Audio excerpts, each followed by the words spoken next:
Hello, all my YouTube fans. For some reason, my morning musings didn't upload to YouTube this morning. And so I am here because I'm not going to leave you hanging.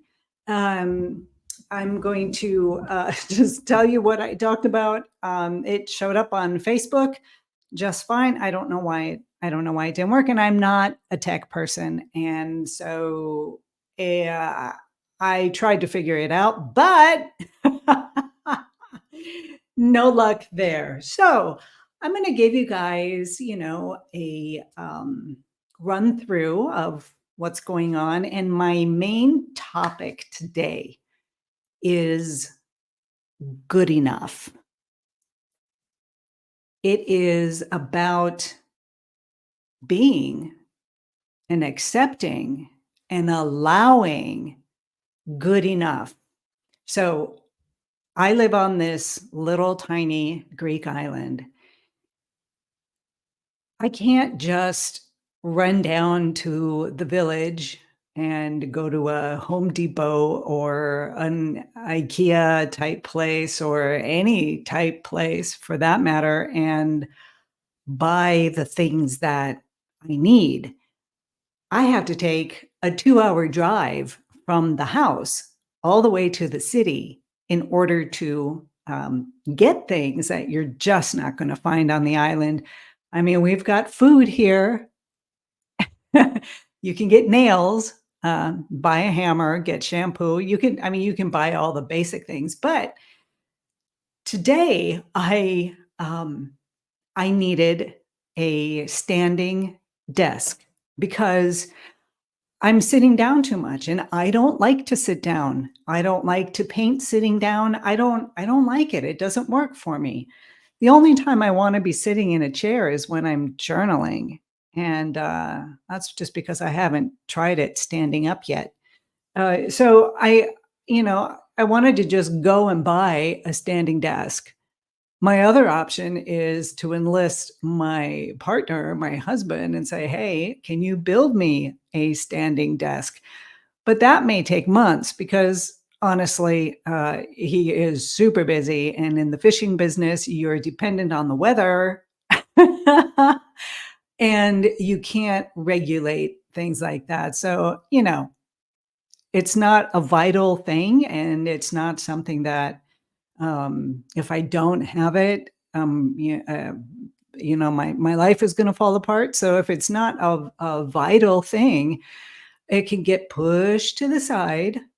And whenever I get to the city, then I'll get one. I'll get myself a standing desk. So when you live in a place where you don't have everything you want and need, um, you get creative. This is the positive side. You get creative and you can let go of the perfectionism of having, going out and buying this great standing desk and having it look wonderful in your space and having everything just be oh so pretty. And you just work with what you have. So good enough becomes your best option, and it's a good one. So what did I do to create my little standing desk? Because I really can't sit down and it makes my mind all fumbly and I need to move and move around. I'm going to show you. This is my good enough standing desk. Check it out, guys. Dun, dun, dun, dun, dun. Right? One of these plastic things from the grocery store. And um, yeah, okay, right? It works. It works. It works. It's going to be already, I've been using it today and it's fine. And if I don't want it, I'll just take it down and put it on the floor if I need to do something else. Uh, so it works. Good enough. It's good enough. When I was, getting better at painting, right, I gave myself a lot of time to, like, upload on Facebook where the whole world could see my artwork because I am a perfectionist. I have that, if it's not good enough, I don't want it to be out there, right? What will people think? It's so silly.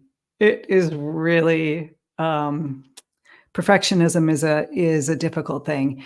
So I mean, it's good enough. So good enough, I learned, that if it's good enough, you just put it out there and see what happens. And that's what I did. And slowly, like, I could build this little contraption in 5 minutes, and it's good enough. It serves the purpose, right?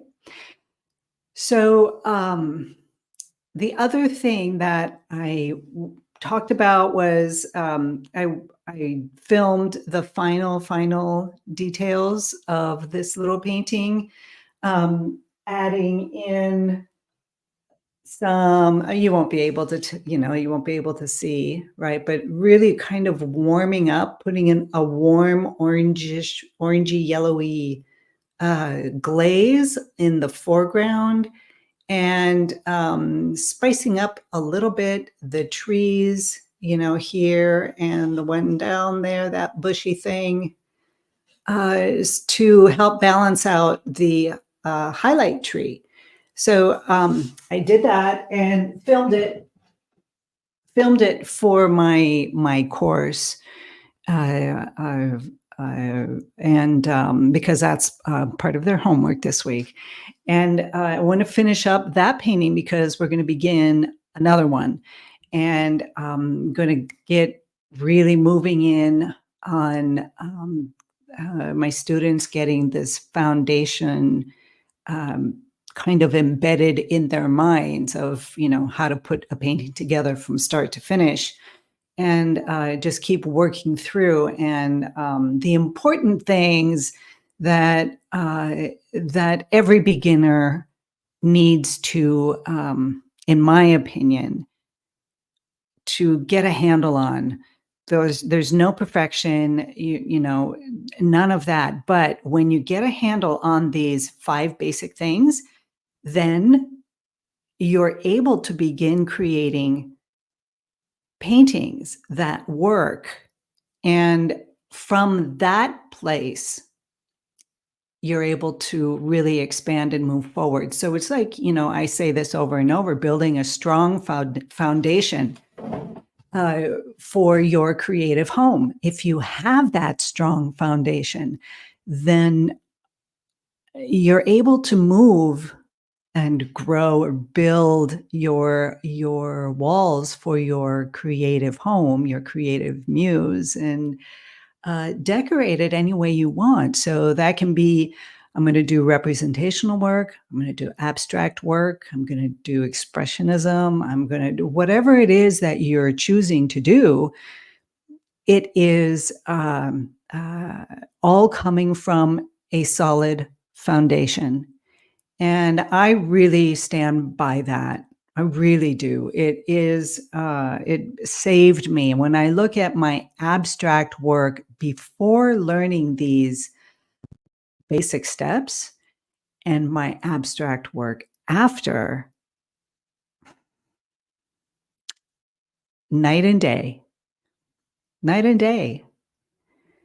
And before learning these strategies, it was, just kind of luck of the draw, right? If it just happened to turn out, um, then great.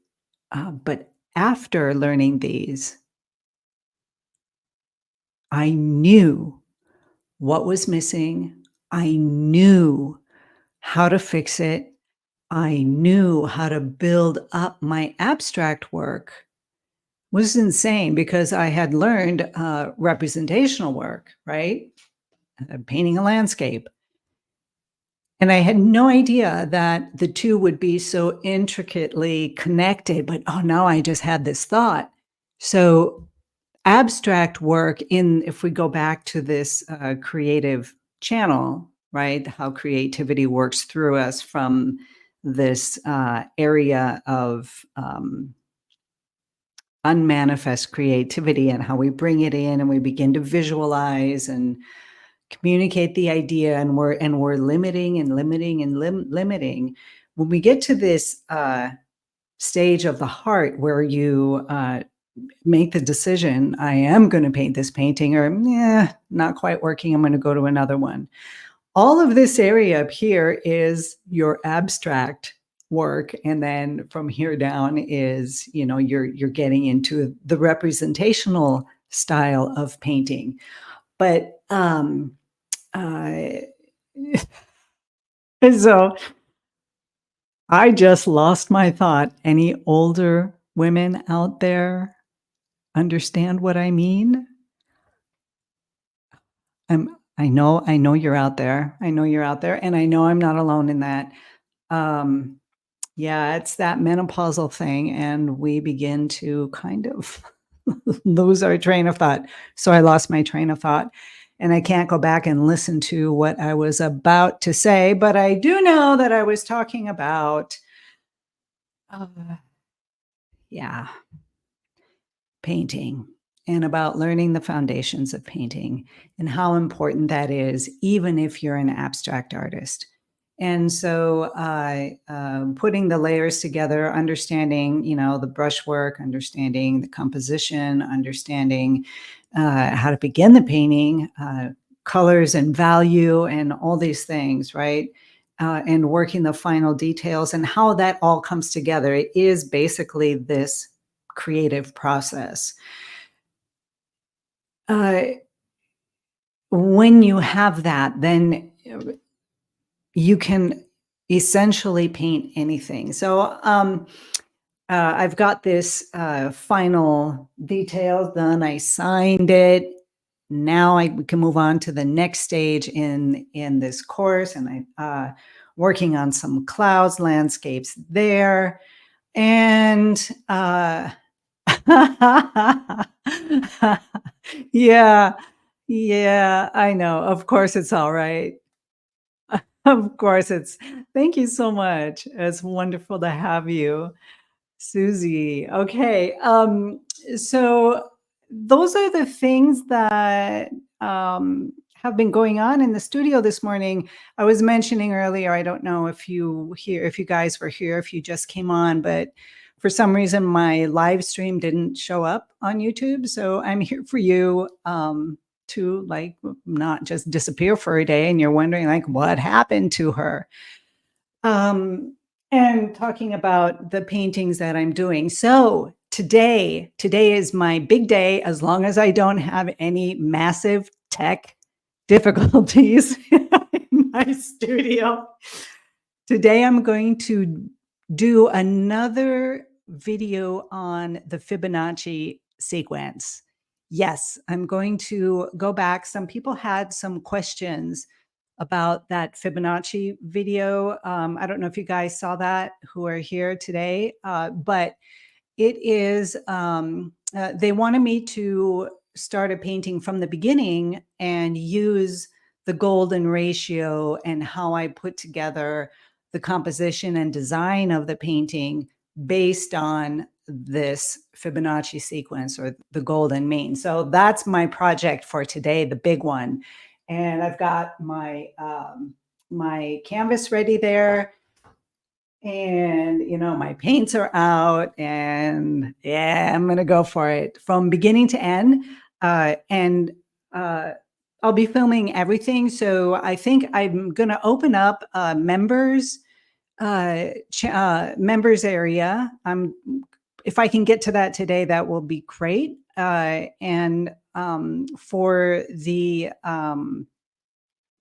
for depending on the different levels, I think I'm going to do the 3 levels.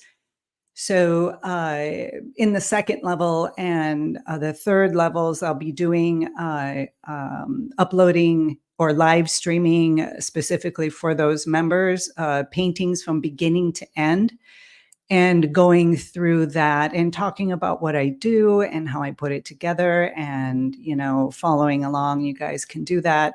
And perhaps those same videos I will upload on my channel, but as a time lapse and without all the extras, right? So that's what's on my list of things to do, and hopefully I can get that done quickly. So, but for today, I have to concentrate on doing this Fibonacci video, the golden mean, and seeing how that all comes together. So, I think that's about it, you guys. I am going to sign off and get going. And It's been great having you here. Thanks for showing up. I love that.